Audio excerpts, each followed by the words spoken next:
एबटाबाद से आपको खबर देंगे जहां पर डंपर ने स्कूल के बच्चों को कुचल डाला है। हादसे में 3 बच्चे जाम भाग जबकि 5 शदीद जख्मी हो गए हैं, जिन्हें अस्पताल मुंतकिल कर दिया गया। जाम भाग बच्चों में 10 साल रेहान, 14 साल मिनाल, 13 साल सऊद शामिल हैं।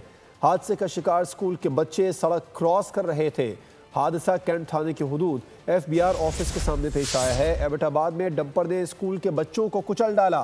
3 बच्चे जाम भाग, 5 शदीद जख्मी हो गए, जिन्हें अस्पताल मुंतकिल कर दिया गया। जाम भाग बच्चों में 10 साल रेहान, 14 साल मिनाल, 13 साल सऊद शामिल हैं। हादसे का शिकार स्कूल के बच्चे सड़क क्रॉस कर रहे थे और हादसा कैंट थाने की हुदूद FBR ऑफिस के सामने पेश आया। एबटाबाद से आपको खबर दे रहे हैं जहां पर डंपर ने स्कूल के बच्चों को कुचल डाला है। हादसे में 3 बच्चों के जाम बहक होने की इत्तलात सामने आ रही है, जबकि 5 बच्चे जख्मी भी हैं। आप स्क्रीन पर देख भी सकते हैं जख्मी बच्चे खून में लथपथ, और जो जाम बहक बच्चे हुए हैं उनकी लाशें भी हैं, जिन्हें अस्पताल शदीद जख्मी जो बच्चे हैं उन्हें अस्पताल मुंतकिल किया गया। जाम बहक बच्चों में 10 साल रेहान, 14 साल मिनाल, 13 साल सऊद शामिल हैं। सब्सक्राइब करें और बेल दबाएं ताकि कोई खबर रह न जाए।